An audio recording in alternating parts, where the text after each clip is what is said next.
Okay, very good morning to all. എല്ലാവർക്കും ബോട്ടണിയുടെ പുതിയ ക്ലാസ്സിലേക്ക് ഹൃദ്യമായ സ്വാഗതം. കഴിഞ്ഞ ക്ലാസ്സിൽ നമ്മൾ പഠിച്ചിട്ടുണ്ടായിരുന്നത് എന്തായിരുന്നു? സെക്കൻഡ് ചാപ്റ്ററിൻ്റെ പ്രധാനപ്പെട്ട ഭാഗങ്ങൾ അല്ലേ? എന്തായിരുന്നു സെക്കൻഡ് ചാപ്റ്റർ? എന്തായിരുന്നു? Sexual reproduction in flowering plants. അപ്പോൾ ഇതിൽ ഈ സെക്ഷൽ റീപ്രൊഡക്ഷനിൽ പങ്കെടുക്കുന്ന പ്രധാനപ്പെട്ട ഭാഗങ്ങൾ അല്ലെങ്കിൽ ഫ്ലവറിൻ്റെ ഡിഫറെൻറ്റ് ഫ്ലോറൽ വേർഡ്സ്, അതിൽ എസെൻഷ്യൽ വേർഡ്സിനെ പറ്റി നമ്മൾ പറഞ്ഞു, നോൺ എസെൻഷ്യൽ വേർഡ്സും പറഞ്ഞു അല്ലേ? ഏതൊക്കെയായിരുന്നു എസെൻഷ്യൽ വേർഡ്സ്? ആൻഡ്രീഷ്യവും ഗൈനീഷ്യവും അല്ലേ? ആൻഡ്രീഷ്യവും ഗൈനീഷ്യവും. അതിൽ ആൻഡ്രീഷ്യത്തിൻ്റെ ഫീച്ചേഴ്സും കാര്യങ്ങളൊക്കെയാണ് നമ്മൾ കഴിഞ്ഞ ക്ലാസ്സിൽ പഠിച്ചു നിർത്തിയത്. നമുക്കറിയാം, നോക്കുക, ഇതൊരു ഫ്ലവറാണ്. ഇത് ചെമ്പരത്തി അല്ലെങ്കിൽ ഹിബിസ്കസ് റോസ സൈനൻസിസ് എന്ന് പറയുന്ന നമ്മുടെ ഹിബിസ്കസ് ചെമ്പരത്തിയുടെ ഫ്ലവറാണ്. ഈ ഫ്ലവറിൻ്റെ ടിപ്പിൽ കാണപ്പെടുന്ന ഈ യെല്ലോയിഷ് ആയിട്ടുള്ള പൂമ്പൊടി എന്ന് മലയാളത്തിൽ പറയുന്ന ഇതാണ് എന്ത്? ആൻഡ്രീഷ്യം എന്ന് പറയുന്നത് അല്ലേ? കഴിഞ്ഞ ദിവസം പറഞ്ഞതാണ് ആൻഡ്രീഷ്യം. ഈ ആൻഡ്രീഷ്യത്തിൻ്റെ ഇൻഡിവിജ്വൽ യൂണിറ്റ് നമ്മൾ വിളിച്ച പേരാണ് എന്ത്? സ്റ്റെയ്മൻ എന്ന് പറയുന്നത് അല്ലേ? സ്റ്റെയ്മൻ്റെ ഡിഫറെൻറ്റ് പാർട്സ് ഇതൊക്കെയായിരുന്നു. ഫിലമെൻ്റ് ഉണ്ട്, ബൈലോബ്ഡ് ആന്തറുണ്ട്, പിന്നെ കണക്റ്റീവ്സും അല്ലേ? അതിനുശേഷം നമ്മൾ ടിപ്പിലുള്ള ആന്തറിൻ്റെ പ്രധാനപ്പെട്ട സ്ട്രക്ചർ പഠിച്ചു, പ്രത്യേകതകൾ പഠിച്ചു അല്ലേ? നമുക്കറിയാം, ഒരു മെച്ചുറായിരിക്കുന്ന ആന്തറിൻ്റെ സ്ട്രക്ചർ എങ്ങനെയായിരിക്കും. ശ്രദ്ധിക്കണം, പരീക്ഷയ്ക്ക് പലപ്പോഴും ചോദിച്ച് കണ്ടിട്ടുണ്ട് ആന്തറിൻ്റെ സ്ട്രക്ചർ വരയ്ക്കാൻ വേണ്ടിയിട്ട്. അപ്പോൾ അത് ഏതൊക്കെയാണ് പ്രധാനപ്പെട്ട വാളേഴ്സ്? ആന്തറിൻ്റെ എപ്പിഡെർമിസ് ഉണ്ടായിരിക്കും, epidermis, endothecium, middle layer, tapetum. Okay, tapetum. പിന്നെ നമ്മൾ പറഞ്ഞിട്ടുണ്ട് ഈ 4 ലോബ് അല്ലെങ്കിൽ 4 ലോബ്ഡ് സ്ട്രക്ചറാണ്. ഈ 4 ലോബിൻ്റെ ഉള്ളിൽ എന്ത് കാണപ്പെടുന്നുണ്ട്? മൈക്രോ സ്പൊറാഞ്ചിയം കാണപ്പെടുന്നുണ്ട്. എന്താ മൈക്രോ സ്പൊറാഞ്ചിയം എന്ന് പറയുന്നത്? Microspore bearing structure. Microspore bearing structure നമ്മൾ വിളിക്കുന്ന പേരാണ് മൈക്രോ സ്പൊറാഞ്ചിയം എന്ന് പറയുന്നത്. അപ്പോൾ എങ്ങനെയാണ് ഈ മൈക്രോസ്പോർ ഉണ്ടാവുന്നത്? ആ പ്രോസസ്സിന് എന്താ വിളിച്ചിട്ടുണ്ടായിരുന്നത്? Microsporogenesis. What is the microsporogenesis? It is the process of formation of microspore is called microsporogenesis. അതിൻ്റെ വിവിധ ഘട്ടങ്ങൾ, എങ്ങനെയാണ് ഒരു മൈക്രോസ്പോറോജെനസിസ് നടക്കുന്നത്, അതിൻ്റെ വിവിധ ഘട്ടങ്ങൾ നമ്മൾ ഡയഗ്രത്തിൻ്റെ സഹായത്തോടു കൂടി കഴിഞ്ഞ ക്ലാസ്സിൽ പഠിച്ചിട്ടുണ്ട്. ഓക്കെ, ഇനി ശ്രദ്ധിക്കാം. At the mature stage of the anther, ഈ ആന്തർ അതായത് ഇതിൻ്റെ ഉള്ളിലുള്ള ഒരു ഫ്ലവർ വിടർന്ന് വന്ന് അത് വലുതായി കഴിഞ്ഞാൽ അതിൻ്റെ മെച്യൂർ കണ്ടീഷനിൽ, okay, mature stage of the anther, ഈ ആന്തറിൻ്റെ മെച്യൂർ സ്റ്റേജിൽ ഈ മൈക്രോസ്പൊറാഞ്ചിയം എന്തായിട്ട് മാറുന്നു? 4 ക്ലസ്റ്റർ ഓഫ് സെൽസ് ആയിട്ട് മാറുന്നു. നോക്കൂ, ഇതൊരു മൈക്രോസ്പൊറാഞ്ചിയമാണ്, ഇത് മറ്റൊരു മൈക്രോസ്പൊറാഞ്ചിയമാണ്, ഇത് മറ്റൊരു മൈക്രോസ്പൊറാഞ്ചിയമാണ്, ഇത് മറ്റൊരു മൈക്രോസ്പൊറാഞ്ചിയമാണ്. ഈ 4 മൈക്രോസ്പൊറാഞ്ചിയം അല്ലെങ്കിൽ ഓരോ മൈക്രോസ്പൊറാഞ്ചിയം എന്തായിട്ട് മാറുന്നു? 4 ക്ലസ്റ്റർ ഓഫ് സെൽസ്. എന്താ ക്ലസ്റ്റർ എന്ന് പറയുന്നതാണ്? കൂട്ടം അല്ലേ? അപ്പോൾ 4 സെൽസിൻ്റെ കൂട്ടമായിട്ട് മാറുന്നു. അത് നമ്മൾ വിളിക്കുന്ന പേരാണ് മൈക്രോസ്പോർ ടെട്രാഡ്.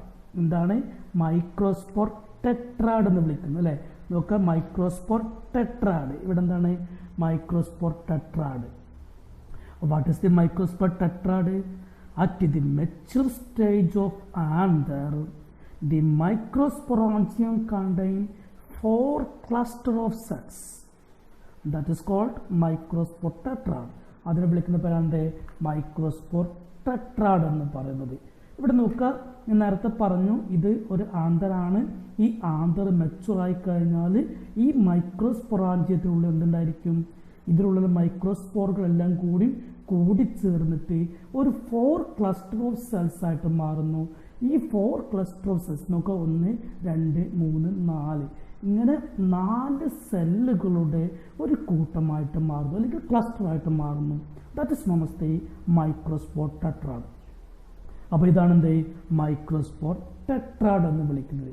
മൈക്രോസ്പോർ ടെട്രാഡ് എന്ന് വിളിക്കുന്നത്. ഓക്കെ, ഞാൻ പറഞ്ഞു എവിടെയാണ് മൈക്രോസ്പോർ ടെട്രാഡ് കാണപ്പെടുന്നത്? ഇൻസൈഡ് ദി മൈക്രോസ്പൊറാഞ്ചിയം അല്ലേ? Inside the microsporangium. ഈ മൈക്രോസ്പൊറാഞ്ചിയത്തിനുള്ളിലാണ് എന്ത് കാണപ്പെടുന്നത്? മൈക്രോസ്പോർ ടെട്രാഡ് കാണപ്പെടുന്നത്. ഇനി ശ്രദ്ധിക്കേണ്ട കാര്യം എന്താ വെച്ചാൽ ഈ മൈക്രോസ്പോർ ടെട്രാഡ് പിന്നീട് അതിൻ്റെ മെച്യൂർ സ്റ്റേജിൽ അല്ലെങ്കിൽ കുറച്ചും കൂടി വളർന്നു വരുന്ന സമയത്ത് അല്ലെങ്കിൽ ആന്തറിൻ്റെ മെച്യൂർ കണ്ടീഷനിൽ the microspore tetrad are dehydrates and separate and form the pollen grains. എന്താ പറഞ്ഞത്? നോക്ക്, ഇതൊരു മൈക്രോസ്പോർ ടെട്രാഡാണ്. ഈ ആന്തർ കുറച്ചും കൂടി ഡെവലപ്പ് ചെയ്യുന്ന സമയത്ത് എന്ത് സംഭവിക്കുന്നു? ഇതിലുള്ള dehydration. What is the dehydration process? It's A removal of water molecules. നിങ്ങൾ കെമിസ്ട്രിയിൽ പഠിച്ചിട്ടുണ്ടാവും ഡീഹൈഡ്രേഷൻ പ്രോസസ്. അല്ലെങ്കിൽ നമ്മൾ ഫസ്റ്റ് ഇയർ ബോട്ടണിയിൽ തന്നെ ഫോട്ടോസിന്തസിസ് എന്ന് പറയുന്ന ചാപ്റ്ററിൽ നമ്മൾ പഠിച്ചിട്ടുണ്ട് dehydration process. What is the dehydration process? It is the removal of water molecules. Water മോളിക്യൂൾസിനെ റിമൂവ് ചെയ്യുന്ന പ്രോസസ്സ് നമ്മൾ വിളിക്കുന്ന പേരാണ് ഡീഹൈഡ്രേഷൻ എന്ന് പറഞ്ഞത്. അപ്പോൾ ഇവിടെ നോക്കുക, ഒരു ആന്തർ മെച്ചുറായി കഴിഞ്ഞതിന് ശേഷം ഈ പോളൻ ടെട്രാഡ് അല്ലെങ്കിൽ മൈക്രോസ്പോർ ടെട്രാഡ് ഡീഹൈഡ്രേറ്റ് ചെയ്യുന്നു. So removal of water molecule and separate ചെയ്തിട്ട് എന്തായിട്ട് മാറുന്നു? പോളൻ ഗ്രെയിൻസ് ആയിട്ട് മാറുന്നു. അല്ലേ? നമ്മുടെ പോളൻ ഗ്രെയിൻസ് എന്ന് പറയുന്ന ആ സാധനമായിട്ട് മാറുന്നു. ഓക്കെ, പോളൻ ഗ്രെയിൻസ് ആയിട്ട് മാറുന്നു. അതായത് ഈ ഓരോ സെല്ലുകളും എന്ത് ചെയ്യുന്നു? സെപ്പറേറ്റ് ചെയ്തിട്ട് അതെന്തായിട്ട് മാറുന്നു? പോളൻ ഗ്രെയിൻസ് ആയിട്ട് മാറുന്നു. ഓക്കെ, നോക്ക്, അപ്പോൾ ഇതിൻ്റെ ഉള്ളിൽ ഈ ഡെവലപ്മെൻറ്റ്സ് ഒക്കെ നടക്കുക എന്നതിൻ്റെ ഉള്ളിലാണ്, ഈ ആന്തറിൻ്റെ ഉള്ളിൽ വെച്ചിട്ടാണ് ഈ ഡെവലപ്മെൻറ്റ്സ് ഒക്കെ നടക്കുക. ഇവിടെ പോളൻ ഗ്രെയിൻസ് ഉണ്ടായിക്കഴിഞ്ഞു. ഇനി ഈ പോളൻ ഗ്രെയിൻസ് ഇതിൻ്റെ ഉള്ളിൽ തന്നെ നിന്ന് കഴിഞ്ഞാൽ ഫെർട്ടിലൈസേഷൻ നടക്കുമോ? സെക്ഷൽ റീപ്രൊഡക്ഷൻ നടക്കുമോ? ഇല്ല. പിന്നെന്ത് വരണം? ഇത് പൊട്ടി പുറത്തേക്ക് വരണം. അല്ലേ? ഇതിനുള്ളിൽ നിന്ന് ഈ പോളൻ ഗ്രെയിൻസ് ഉണ്ടായിക്കഴിഞ്ഞ് പോളൻ ഗ്രെയിൻസ് പൊട്ടി പുറത്തേക്ക് വന്നു കഴിഞ്ഞാൽ മാത്രമേ എന്ത് സംഭവിക്കുകയുള്ളൂ? നമ്മളുടെ അല്ലെങ്കിൽ പൊട്ടി എവിടെ എത്തണം? ഇതിൻ്റെ സ്റ്റിഗ്മയിലെത്തണം. എന്നാൽ മാത്രമേ എന്ത് നടക്കുകയുള്ളൂ? പോളിനേഷൻ അല്ലെങ്കിൽ എന്താണ്? സെക്ഷൽ റീപ്രൊഡക്ഷൻ നടക്കുകയുള്ളൂ. അപ്പോൾ ഇങ്ങനെ ഈ മെച്ചർ പോളൻ ലിബറേറ്റ് ചെയ്യുന്നതെന്നാണ് during the dehiscence of anther. നമ്മൾ നേരത്തെ പറഞ്ഞിട്ടുണ്ട് ആന്തറിൻ്റെ ഒരു 3D കൺസ്ട്രക്ഷൻ നമ്മൾ പഠിച്ച സമയത്ത് നമ്മൾ പറഞ്ഞിട്ടുണ്ട് ലൈൻസ് ഓഫ് ഡെഹിഷൻസ് നമ്മൾ പറഞ്ഞിട്ടുണ്ട്. അല്ലേ? ലൈൻസ് ഓഫ് ഡെഹിഷൻസ് നമ്മൾ നേരത്തെ പറഞ്ഞിട്ടുണ്ട്. ഇങ്ങനെ പറഞ്ഞിട്ട് അതിൽ ലൈൻസ് ഓഫ് ഡെഹിഷൻസ് ഉണ്ടെന്ന് പറഞ്ഞു. ഈ ലൈൻസ് ഓഫ് ഡെഹിഷൻസിന് ബ്രേക്ക് സംഭവിക്കുകയും അങ്ങനെ ആ ബ്രേക്ക് സംഭവിച്ച ശേഷം എന്ത് ചെയ്യുന്നു? ഈ പോളൻ ഗ്രെയിൻസ് ഇതിൻ്റെ ഉള്ളിലൂടെ പുറത്തേക്ക് വരുന്നു, ലിബറേറ്റ് ചെയ്യുന്നു. ഓക്കെ, ലിബറേറ്റ് ചെയ്യുന്നു. അതായത് ഡ്യൂറിങ് ദി ഡെഹിഷൻസ് ഓഫ് ആന്തറിൻ്റെ ഡെഹിഷൻസ് ശേഷം മെച്ചർ പോളൻ ഗ്രെയിൻ എന്തായിട്ട് മാറുന്നു? ലിബറേറ്റ് ചെയ്യുന്നു. ഇതാണ് പിന്നെ എവിടെ എത്തുന്നത്? നമ്മുടെ സ്റ്റിഗ്മയിലെത്തുകയും അങ്ങനെ സെക്ഷൽ റീപ്രൊഡക്ഷൻ നടക്കുകയും ചെയ്യുന്നത്. ആ കാര്യം നമ്മൾ പിന്നീട് പറയും. അപ്പോൾ നമ്മൾ പറഞ്ഞു പോളൻ ഗ്രെയിൻസ് ഉണ്ടായിക്കഴിഞ്ഞാൽ പോളൻ ഗ്രെയിൻസ് ഉണ്ടായത് എങ്ങനെ നമ്മൾ പറഞ്ഞു കഴിഞ്ഞു. ഇനി what is the pollen grains? എന്താണ് പോളൻ ഗ്രെയിൻസ്? നമുക്ക് നോക്കാം. What is the pollen grains? നമുക്ക് പോളൻ ഗ്രെയിൻസ് എന്ന് പറയുന്നതാണ് ഇറ്റ്സ് എ മെയിൽ ഗെമിറ്റോഫൈറ്റ്. അല്ലേ? It is the male gametophyte ആണ് എന്ത് ഈ പോളൻ ഗ്രെയിൻസ് എന്ന് പറയുന്നത്. മെയിൽ ഗെമിറ്റോഫൈറ്റ്. ഇനി ശ്രദ്ധിക്കുക, ഇതിൻ്റെ ഷേപ്പ് ഞാൻ പറഞ്ഞു, ഇത് മെയിൽ ഗെമിറ്റോഫൈറ്റ് ആണ്. Pollen grains is the male gametophyte ആണ്. ഇതിൻ്റെ ഷേപ്പ്, കളറ്, ഡിസൈൻസ് ഒക്കെ എന്തായിരിക്കും? Different in different species. ഒരു പോളൻ ഗ്രെയിൻസിൻ്റെ ഷേപ്പ്, കളറ്, അതിൻ്റെ ഡിസൈൻസ് ഇതൊക്കെ എന്തായിരിക്കും? ഓരോ സ്പീഷീസും ഓരോ പ്ലാന്റ് സ്പീഷീസും എന്തായിരിക്കും? ഡിഫറെൻ്റ് ആയിരിക്കും. എന്നാൽ generally pollen grains R spherical in nature. Spherical shape ആയിരിക്കും. ഇത് സാധാരണ രീതിയിൽ ഈ രീതിയിലായിരിക്കും എന്ത് കാണപ്പെടുന്നത്? പോളൻ ഗ്രെയിൻസ് കാണപ്പെടുന്നത്. അതായത് ഒരു സ്പെറിക്കൽ നാച്ചർ ആയിരിക്കും ആർക്കുള്ളത്? പോളൻ ഗ്രെയിൻസിന് കാണപ്പെടുന്നത്. ഞാൻ പറഞ്ഞു അതിൻ്റെ ഷേപ്പ്, കളറ്, ഡിസൈൻസ് ഓരോന്നും ഓരോ പ്ലാന്റ് സ്പീഷീസിനും ഡിഫറെൻ്റ് ആയിരിക്കും. എന്നിരുന്നാലും generally it is the spherical in nature അല്ലെങ്കിൽ സ്പെറിക്കൽ ഷേപ്പ് ആയിരിക്കും. അപ്പോൾ സ്പെറിക്കൽ ഷേപ്പ് ആയതുകൊണ്ട് തന്നെ അതിൻ്റെ ഡയാമീറ്റർ അല്ലെങ്കിൽ അതിൻ്റെ ഒരു ലെങ്ത്ത് നമ്മൾ പറയുന്നത് ഒരിക്കലും നമ്മൾ ഒരു സ്പിയറിന് നമ്മൾ ലെങ്ത്തോ ബ്രെഡ്ത്തോ അല്ല പറയുക. പകരം എന്താണ് അതിൻ്റെ ഡയമീറ്റർ എന്ന് വിളിക്കുക. അല്ലേ?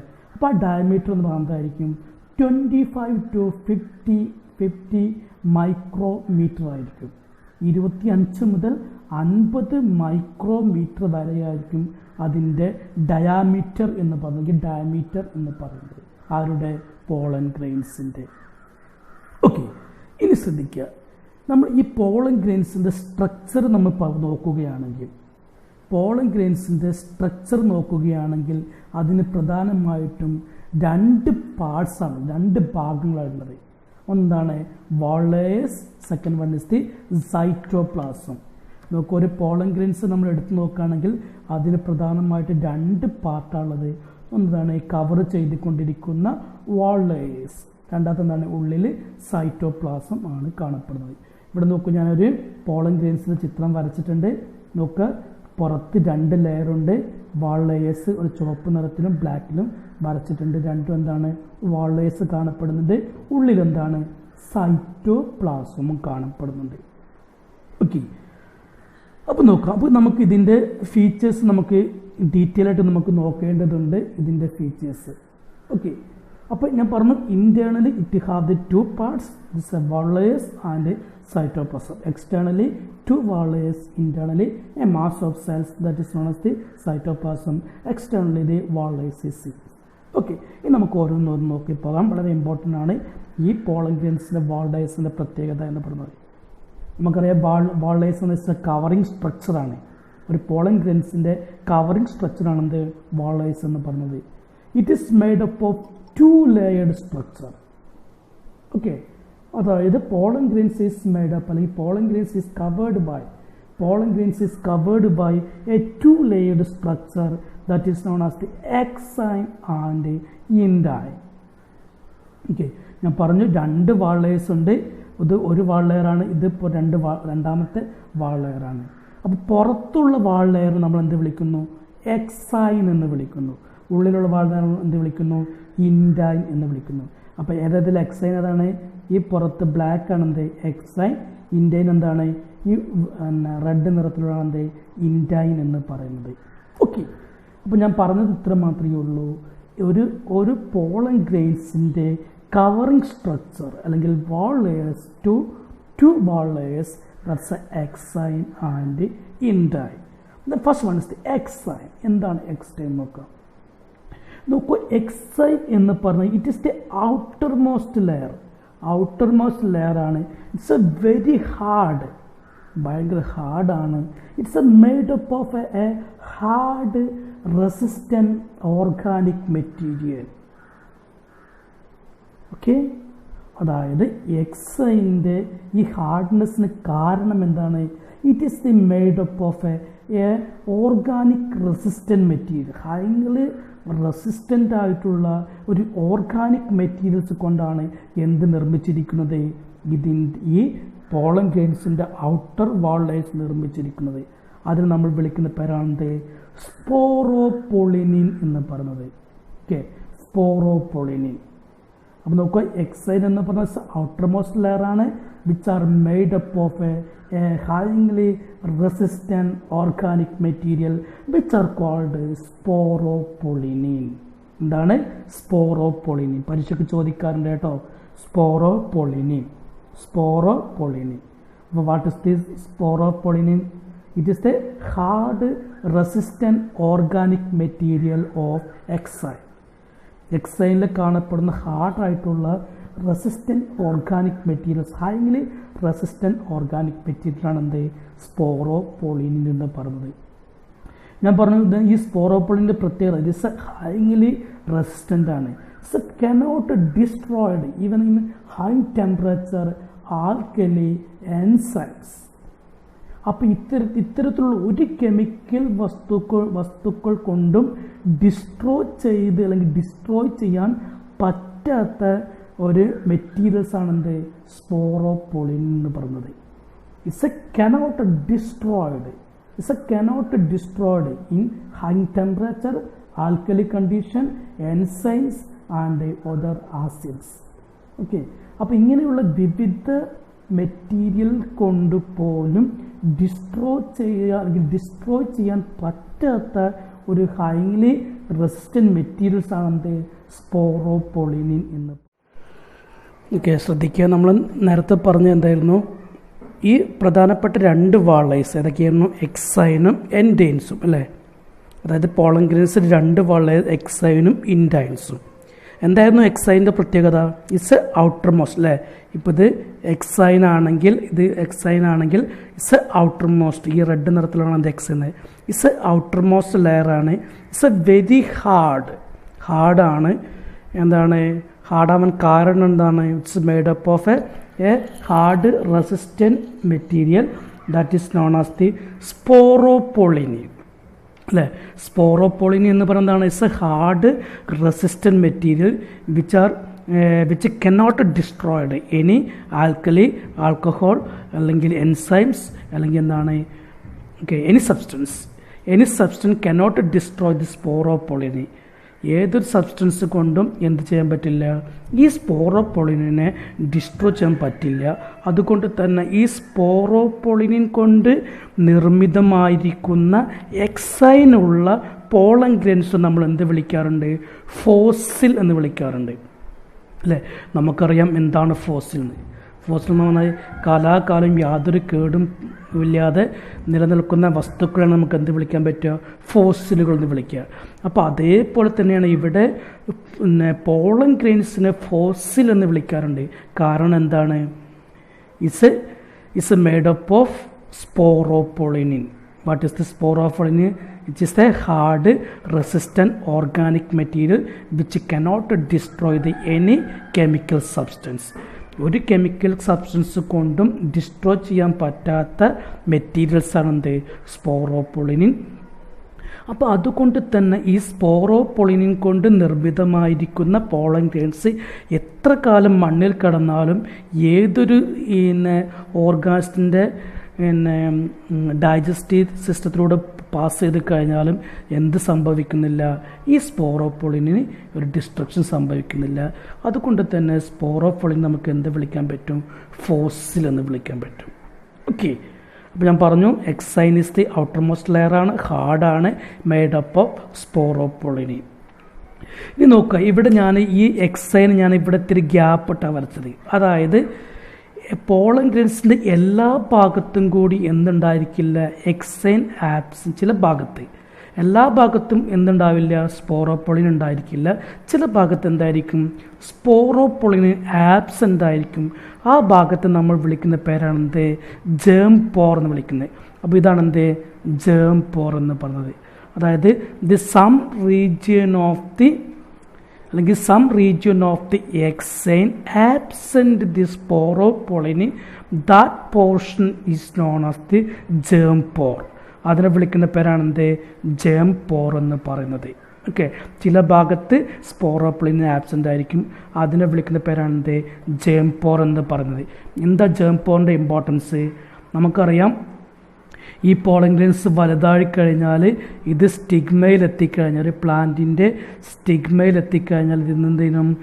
പോളൻ ട്യൂബിൻ്റെ ജെർമിനേഷൻ നടക്കണം.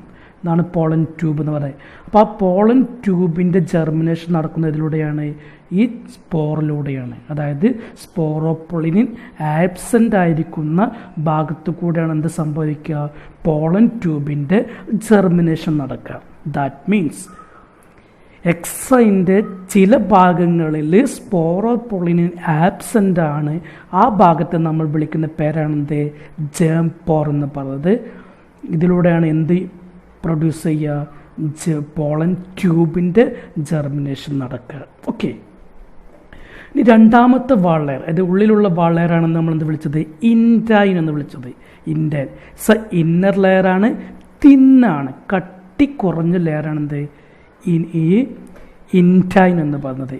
It's a made up of cellulose and pectin. ശ്രദ്ധിക്കണം, സെല്ലുലോസ് ആൻഡ് പെക്റ്റീൻ. ഇത് നിർമ്മിച്ചിരിക്കുന്നത് എന്തുകൊണ്ടാണ്? സെല്ലുലോസ്, പെക്റ്റിൻ എന്ന് പറയുന്ന 2 കോമ്പൗണ്ട് കൊണ്ടാണ് എന്ത് നിർമ്മിച്ചിരിക്കുന്നത്? നമ്മുടെ ഇൻഡൈനെ നിർമ്മിച്ചിരിക്കുന്നത്. പിന്നെ ഇതെന്താണ്? കണ്ടിന്യൂസ് ലെയറാണ്. അതായത് അത് മൊത്തമായിട്ട് കവർ ചെയ്തുകൊണ്ടിരിക്കുന്ന ഒരു ലെയറാണ്. ഇപ്പോൾ സങ്കല്പിക്കുക, ഒരു എന്താ പറയുക, ഒരു ബോൾ നോക്കുക. ആ ബോളിന് അതേപോലെ തന്നെയാണ് എന്തുണ്ടാവുക? നമ്മുടെ പോളൻ ഗ്രെയിൻസ് ഉണ്ടായിരിക്കുക. അതിൻ്റെ പുറം ചട്ടയാണെന്ത് നമ്മുടെ എക്സൈൻ എന്ന് പറയുന്നത്. ഉള്ളിലുള്ള പാളിയാണെന്ത് ഇൻറ്റൈൻ എന്ന് പറഞ്ഞത്. എക്സൈൻ എപ്പോഴും എന്തായിരിക്കും ഡിസ്കണ്ടിന്യൂസ് ആയിരിക്കും, എന്നാൽ ഇൻറ്റൈൻ എന്താണ് കണ്ടിന്യൂസ് ആയിരിക്കും. എക്സൈനും ഇൻറ്റൈനും മാറിപ്പോവരുത്.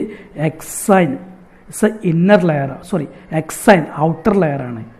അപ്പോൾ എക്സിറ്റ് എന്ന് പറയുന്നത് പുറത്തേക്കല്ലേ, എക്സിറ്റ് പുറത്തേക്ക്, എക്സൈൻ എക്സിറ്റ് പുറത്തേക്കുള്ള ലെയറാണ് എന്ത് exine. Intine innermost layer. Exine is hard made up of sporopollenin. Intine is thin continuous made up of cellulose and pectin.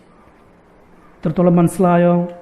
Okay, ഇനി നമുക്ക് രണ്ടാമത്തെ ഭാഗം നോക്കാം. That is the cytoplasm. രണ്ടാമത്തെ ഭാഗമാണ് എന്ത് സൈറ്റോപ്ലാസം എന്ന് പറയുന്നത്. ഇവിടെ നോക്കുക, ഇതിൻ്റെ ഉള്ളിൽ കാണപ്പെടുന്ന ഈ മാസ് ഓഫ് സെൽസിനെ നമ്മൾ വിളിക്കുന്ന പേരാണെന്ത് സൈറ്റോപ്ലാസം എന്ന് പറയുന്നത്. നോക്കുക, നമ്മൾ 2 വാൾ ലെയർ പഠിച്ചു, എക്സൈനും ഇൻറ്റൈനും പഠിച്ചു. അതിൻ്റെ ഉള്ളിൽ കാണപ്പെടുന്ന ഈ മൊത്തം സെൽസ് നമ്മൾ വിളിക്കുന്ന പേരാണെന്ത് സൈറ്റോപ്ലാസം എന്ന് പറയുന്നത്. ഈ സൈറ്റോപ്ലാസത്തെ സറൗണ്ട് ചെയ്തുകൊണ്ട് ഒരു തിൻ മെംബ്രെയിൻ സ്ട്രക്ചർ ഉണ്ട്. അത് നമ്മൾ വിളിക്കുന്ന പേരാണെന്ത് പ്ലാസ്മ മെംബ്രെയിൻ എന്ന് പറയുന്നത്. അപ്പോൾ ഇവിടെ ഈ ഒരു വയലറ്റ് നിറത്തുള്ളതാണെന്ത് പ്ലാസ്മ മെംബ്രെയിൻ എന്ന് പറയുന്നത്. Plasma membrane. അതായത് the cytoplasm is surrounded by a thin membrane structure that is known as the plasma membrane. Okay, ഇനി അറ്റ് ദി മെച്യൂർ സ്റ്റേജ്, അതായത് ഈ പോളൻ ഗ്രെയിൻസ് മെച്യൂർ ആയി കഴിഞ്ഞാൽ this cell is it have a 2 cell, 2 സെല്ലായിട്ട് മാറുന്നു. അതായത് a vegetative cell, a generative cells. അതായത് അതിൻ്റെ ഒരു സ്റ്റേജാണ് ഞാൻ ഇവിടെ വരച്ചിരിക്കുന്നത്. നോക്കുക, ഇതൊരു മൈക്രോസ്പോറാണ്. മൈക്രോസ്പോർ ഡെവലപ്പ് ചെയ്ത് വരുന്ന സമയത്ത് ഇതിനുള്ളിൽ ന്യൂക്ലിയസ് ഉണ്ടായിരിക്കും, വാക്യൂൾസ് ഉണ്ടായിരിക്കും. നോക്കുക, ആദ്യം ന്യൂക്ലിയസിൻ്റെ ഡിവിഷൻ, വാക്യൂള് 2 വാക്യൂളുണ്ട്. ആ 2 വാക്യൂളും കൂടി ഒറ്റ വാക്യൂളായിട്ട് മാറുന്നു. ലാർജ് സെൽസ് ആയിരിക്കും ഉണ്ടാവുക. ഇനി ഈ ലാർജ് സെൽസിലുള്ള ഈ ന്യൂക്ലിയസ് എന്ത് ചെയ്യുന്നു ഡിവിഷൻ സംഭവിക്കുന്നു. നമുക്കറിയാം മൈറ്റോസും മിയോസൊക്കെ നമ്മൾ പഠിച്ചിട്ടുണ്ട്. അതേപോലെ തന്നെ ഇവിടെ ഡിവിഷന് വിധേയമാവുന്നു. ആ ഡിവിഷൻ്റെ ഫലമായിട്ട്, അതായത് അറ്റ് ദി മെച്യൂർ സ്റ്റേജിൽ it's have a 2 celled stage ആയിട്ട് മാറുന്നു. That's A generative cells and A vegetative cells. ഒന്നുമില്ല, നോക്കൂ, മൈക്രോസ്പോർ അതിൻ്റെ ഡെവലപ്മെൻറ്റ് സ്റ്റേജ് സമയത്ത് എന്ത് ചെയ്യുന്നു, ന്യൂക്ലിയസ് വിഭജിച്ചിട്ട് 2 സെല്ലായിട്ട് മാറുന്നു. എ ബിഗ്ഗർ സെൽ ഉണ്ടായിരിക്കും, എ സ്മോളർ സെൽ ഉണ്ടായിരിക്കും. The bigger cell is known as the vegetative cell, smaller cell is the non as the generative cells. ഇതാണ് എന്ത് വെജിറ്റേറ്റീവ് സെൽസ്, ഇതാണ് എന്ത് ജനറേറ്റീവ് സെൽസ് എന്ന് പറയുന്നത്. ഓക്കെ, ഇനി എന്താണ് വെജിറ്റേറ്റീവ് സെൽ, എന്താണ് ജനറേറ്റീവ് സെൽസ്? നമുക്കൊന്നൊരു കമ്പാരിസൺ നടത്താം. പരീക്ഷയ്ക്ക് ചോദിക്കാറുണ്ട്. ഞാൻ പറഞ്ഞു, ഇവിടെയുള്ള ഈ ന്യൂക്ലിയസിന് മൈറ്റോട്ടിക് ഡിവിഷൻ സംഭവിച്ചിട്ടാണ് അത് 2 സെല്ലായിട്ട് മാറുന്നത്. അതിലെ ആ മാറിയിരിക്കുന്ന സെല്ലിലെ വലിയ സെല്ലിലെ ബിഗ്ഗർ സെൽസ് ആണെന്ത് വെജിറ്റേറ്റീവ് സെൽസ് എന്ന് പറഞ്ഞത്. അപ്പോൾ ഈ ബിഗ്ഗർ സെല്ലാണെന്ത് വെജിറ്റേറ്റീവ് സെൽ എന്ന് പറഞ്ഞത്. ചെറിയ സെല്ലാണെന്ത് generative cells. Bigger cell is the vegetative cell, ചെറുത് is the small is the generative cells.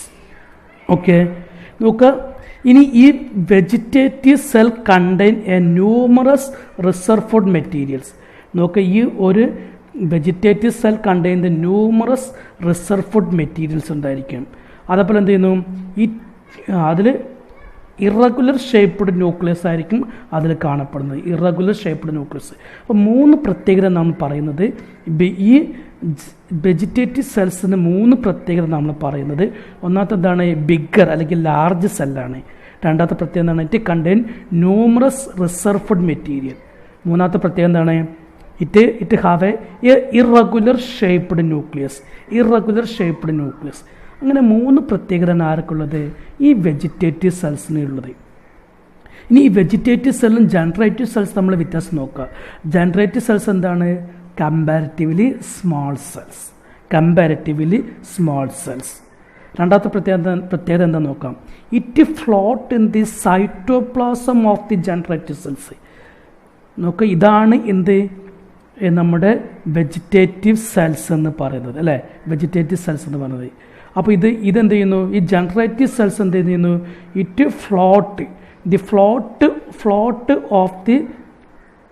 Float of the cytoplasm of the vegetative cell. Vegetative സെൽസിൻ്റെ സൈറ്റോപ്ലാസത്തിൽ എന്ത് ചെയ്യുന്നു, അത് ഫ്ലോട്ട് ചെയ്തിട്ടാണ് കാണപ്പെടുന്നത്. ഇവിടെ ജനറേറ്റീവ് സെൽസ് അല്ല, പകരം എന്താണ്, വെജിറ്റേറ്റീവ് സെൽസാണ്. ഞാൻ എഴുതിയ തെറ്റിപ്പോയതാണ്, മാറിപ്പോവരുത്. Generative cells which are float in the cytoplasm of the vegetative cell. ഈ വെജിറ്റേറ്റീവ് സെൽസിൻ്റെ സൈറ്റോപ്ലാസത്തിൽ ഫ്ലോട്ട് എന്നാണ് ഒഴുകി നടക്കുന്ന രീതിയിലായിരിക്കും ആര് കാണപ്പെടുന്നത്, ജനറേറ്റീവ് സെൽസ് കാണപ്പെടുന്നത്. അത് ചെറുതാണ്. പിന്നെ മറ്റു പ്രത്യേകത എന്താണ്, ന്യൂക്ലിയസ് പ്രസൻറ്റ്. നേരത്തെ പറഞ്ഞതുപോലെ ന്യൂക്ലിയസ് പ്രസൻ്റ് ആണ്. അപ്പോൾ നമുക്ക് 3 പ്രത്യേകത. വെജിറ്റേറ്റീവ് സെൽസ് ലാർജാണ്, ജനറേറ്റീവ് സെൽസ് ചെറുതാണ്. വെജിറ്റേറ്റീവ് സെൽസിൽ റിസർവ്ഡ് മെറ്റീരിയൽസ് ഉണ്ട്. പിന്നെന്താണ്, ഇതിലെന്താണ് പ്രത്യേകത, എന്താണ്, ജനറേറ്റീവ് സെൽസ് എന്ത് ചെയ്യുന്നത്, it float in the cytoplasm of the vegetative cells. Vegetative സെൽസിൻ്റെ സൈറ്റോപ്ലാസത്തിൽ ഫ്ലോട്ട് ചെയ്തുകൊണ്ടാണ് ആര് കാണപ്പെടുന്നത്, നമ്മുടെ ജനറേറ്റീവ് സെൽസ് കാണപ്പെടുന്നത്. ന്യൂക്ലിയസിൻ്റെ പ്രത്യേകത എന്താണ്, വെജിറ്റേറ്റീവ് സെൽസ് ഇറഗുലർ ന്യൂക്ലിയസ് ആണെങ്കിൽ ഇതിവിടെ എന്താണ്, സാധാരണ പോലെയുള്ള ന്യൂക്ലിയസ് ആണ് കാണപ്പെടുന്നത്. ഓക്കെ, അപ്പോൾ ഇത് അതിൻ്റെ മെച്യൂർ സ്റ്റേജിലാകുമ്പോഴുള്ള 2 സെൽഡ് സ്റ്റേജാണ്. This is known as the 2-celled stage. That means vegetative cell and generative celled stage is called 2-celled stage. അപ്പം ഞാൻ നേരത്തെ പറഞ്ഞു ആന്തറിൻ്റെ ഡെഗിഷൻസ് പറഞ്ഞു അല്ലേ. ആന്തറിൻ്റെ ഡെഗിഷൻസ് അല്ലെങ്കിൽ പോളൻ്റെ ഷെഡ് എന്ന് പറഞ്ഞാൽ പോളൻ ഗ്രെയിൻസ് പുറത്തേക്ക് വരുന്നത് നമ്മൾ വിളിക്കുന്ന പേരാണ് പോളൻ ഷെഡ് എന്ന് പറയുന്നത്. അപ്പോൾ സാധാരണ രീതിയിൽ most of the angiosperm pollen shed അല്ലെങ്കിൽ പോളൻ ഗ്രെയിൻസ് പുറത്തേക്ക് വരുന്നത് ഏത് സ്റ്റേജിലാണ്, ഈ 2-celled സ്റ്റേജിലാണ് മിക്കവാറും കേസിൽ എന്ത് വരുന്നത്, ഈ പോളൻ ഗ്രെയിൻസ് ഈ ആന്തറിൽ നിന്ന് പൊട്ടി പുറത്തേക്ക് വരുന്നത്, അല്ലെങ്കിൽ പോളൻ ഗ്രെയിൻസിൻ്റെ ഷെഡ് നടക്കുന്നത് 2-celled സ്റ്റേജിലാണ്. എന്നാൽ ചില ആൻജിയോസ്പേംസിൽ എന്ത് സംഭവിക്കുന്നുണ്ട്, ഈ ചില ആൻജിയോസ്പേംസിൽ ഇവിടെയുള്ള ജനറേറ്റീവ് സെൽസ് അല്ലേ, ചെറുതായിട്ടുള്ള ഈ ജനറേറ്റീവ് സെൽസിൽ വീണ്ടും എന്ത് സംഭവിക്കുന്നു, മൈറ്റോട്ടിക് ഡിവിഷൻ സംഭവിച്ചിട്ട് ഇതെന്തായിട്ട് മാറുന്നു, രണ്ട് മെയിൽ ഗമീറ്റായിട്ട് മാറുന്നു. അപ്പോൾ ഇതെന്തായി, 3-celled സ്റ്റേജ് അല്ലേ, 1, 2, 3 3-celled സ്റ്റേജ് ആയിട്ട് മാറുന്നു. ഈ സ്റ്റേജ് ആകുമ്പോഴാണ് എന്ത് ചെയ്യുന്നത്, ചില ആൻജിയോസ്പേമിൽ എന്ത് സംഭവിക്കുന്നത്, പോളൻ ഗ്രെയിൻസിൻ്റെ ഷെഡ് അല്ലെങ്കിൽ പോളൻ ഗ്രെയിൻസ് പുറത്തേക്ക് വരുന്നത് ഈ 3-celled സ്റ്റേജിലാണ് പുറത്തേക്ക് വരുന്നത്. 3-celled സ്റ്റേജിൽ സാധാരണ രീതിയിൽ 2-celled സ്റ്റേജാണ്. അതായത് വെജിറ്റേറ്റീവ് സെല്ലും ജനറേറ്റീവ് സെൽസും ഉണ്ടായിരിക്കുന്ന സമയത്താണ് ഷെഡ് ചെയ്യുക, പുറത്തേക്ക് വരിക. എന്നാൽ ചില ആൻജിയോസ്പേംസിൻ്റെ കേസിൽ എന്ത് സംഭവിക്കുന്നു, ജനറേറ്റീവ് സെൽസിന് വീണ്ടും മൈറ്റോട്ടിക് ഡിവിഷൻ നടക്കുന്നു, 2 മെയിൽ ഗമീറ്റായിട്ട് മാറുന്നു. അങ്ങനെ ഒരു 3-celled സ്റ്റേജിലാണ് എന്ത് സംഭവിക്കുന്നത്, പോളൻ്റെ ഷെഡ് സംഭവിക്കുക അല്ലെങ്കിൽ പോളൻ ഗ്രെയിൻസ് പൊട്ടി പുറത്തേക്ക് വരിക. ഇതൊക്കെയാണ് അതിൻ്റെ പ്രധാനപ്പെട്ട പ്രത്യേകത എന്ന് പറഞ്ഞത്. ഇനി ഏറ്റവും ഇമ്പോർട്ടൻ്റ് ആയിട്ടുള്ള ഈ ഭാഗത്തെ ഏറ്റവും ഇമ്പോർട്ടൻ്റ് ആയിട്ടുള്ള ഒരു കാര്യത്തിലേക്കാണ് നമ്മൾ പോകുന്നത്. That's a economic importance of pollen grains. Pollen ഗ്രെയിൻസിൻ്റെ ഇക്കണോമിക് ഇമ്പോർട്ടൻസ്, പ്രധാനപ്പെട്ട ഇക്കണോമിക് ഇമ്പോർട്ടൻസ് എന്താണെന്ന് നമുക്ക് നോക്കാം. പരീക്ഷയ്ക്ക് ചോദിക്കാറുണ്ട്, 3 മാർക്കിന് വരെ ചോദിക്കാറുണ്ട്, എന്താണ് പോളൻ ഗ്രെയിൻസിൻ്റെ ഇക്കണോമിക് ഇമ്പോർട്ടൻസ്. എന്താ ഇക്കണോമിക് ഇമ്പോർട്ടൻസ് എന്ന് പറഞ്ഞാൽ, ഇതുകൊണ്ടുള്ള സാമ്പത്തിക നേട്ടം. നമുക്കെന്താണ് സാമ്പത്തിക നേട്ടം? Pollen grains are rich in nutrients. Pollen grains എന്താണ്, ഇറ്റ്സ് റിച്ച് ഇൻ ന്യൂട്രിയൻസ്. ഒരുപാട് ന്യൂട്രിയൻസ് അടങ്ങിയിരിക്കുന്ന ഒരു വസ്തുവാണ് എന്ത്, പോളൻ ഗ്രെയിൻസ്. അപ്പോൾ അതാണ് ഒന്നാമത്തെ economic importance. The first one is the pollen grains are rich in nutrient.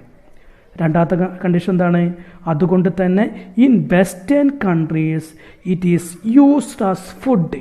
Western countries എന്ത് ചെയ്യുന്നു, അവ ഫുഡായിട്ട് ഉപയോഗിക്കുന്നു. നാം പറഞ്ഞു നോക്കുക, ഒന്ന് റിച്ച് ഇൻ ന്യൂട്രിയൻസ് ആണ്. അതുകൊണ്ട് തന്നെ വെസ്റ്റേൺ കൺട്രീസിൽ എന്താണ്, വെസ്റ്റേൺ കൺട്രീസിൽ ഫുഡായിട്ട് ഉപയോഗിക്കുന്നുണ്ട് ആരെ, നമ്മുടെ പോളൻ ഗ്രെയിൻസിന്. ഇനി മൂന്നാമത്തെ കണ്ടീഷൻ നോക്കാം. ഓക്കെ, ഇനി മൂന്നാമത്തെ പ്രത്യേകത എന്താണ്, it is used to producing tablets and syrup. ടാബ്ലറ്റ്സും സിറപ്പും ഉണ്ടാക്കാൻ വേണ്ടിയിട്ട് ഉപയോഗിക്കുന്നു. ഓക്കെ, ഈ നാലാമത്തെ പ്രത്യേകത നോക്കുക. നാലാമത്തെ economic importance, the pollen consumption has been increase the performance of athletes and race horses. എന്താ റേസ് ഹോഴ്സസ് എന്ന് പറഞ്ഞാൽ പന്തയ കുതിരകൾ അല്ലേ. അതേപോലെ അത്ലറ്റ്സിൻ്റെയും റേസ് ഹോഴ്സസിൻ്റെയും ഒക്കെ പെർഫോമൻസ് ഇൻക്രീസ് ചെയ്യാൻ വേണ്ടി എന്ത് ഉപയോഗിക്കുന്നുണ്ട്, പോളൻ ഗ്രെയിൻസ് ഉപയോഗിക്കുക.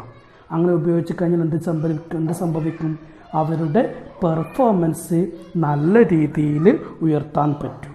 അപ്പോൾ അതെന്താണ്, ഒരു ഇക്കണോമിക് ഇമ്പോർട്ടൻസ് ആണ്.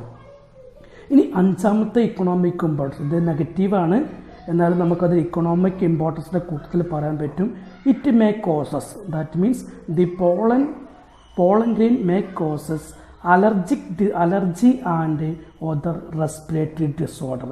അലർജി ഉണ്ടാക്കാനും അതേപോലെ മറ്റുള്ള റെസ്പിറേറ്ററി ഡിസോർഡർ ഉണ്ടാക്കാനും എന്ത് കാരണമാകുന്നുണ്ട്, പോളൻ ഗ്രെയിൻസ് കാരണമാകുന്നുണ്ട്. അപ്പോൾ അതൊരു നെഗറ്റീവാണെങ്കിൽ നമുക്ക് എന്ത് ചെയ്യാൻ പറ്റും, നമുക്കതിനെ ഇക്കണോമിക് ഇമ്പോർട്ടൻസിൻ്റെ കൂട്ടത്തിൽ പെടുത്താൻ പറ്റും. അപ്പോൾ നമുക്ക് പ്രധാനമായിട്ടും 5 ഇക്കണോമിക് ഇമ്പോർട്ടൻസ് ആണ്. ഒന്നെന്താണ്, pollen grains are rich in nutrients. അതുകൊണ്ട് തന്നെ in western countries it is used as food.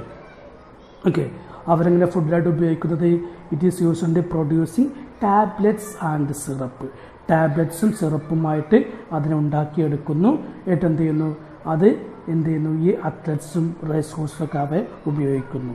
അതായത് pollen consumption has been increase the performance of athletes and race horses. It may cause the allergy and other respiratory disorder. അപ്പോൾ ഇതൊക്കെയാണ് ഈ pollen ഗ്രെയിൻസിൻ്റെ economic importance എന്ന് പറയുന്നത്. പരീക്ഷയ്ക്ക് ചോദിക്കാറുണ്ട്, ശ്രദ്ധിക്കണം. 5 ഇക്കണോമിക് ഇമ്പോർട്ടൻസ് കറക്റ്റായിട്ട് പഠിച്ചിരിക്കണം. 5 കണക്റ്റഡ് ആണ്.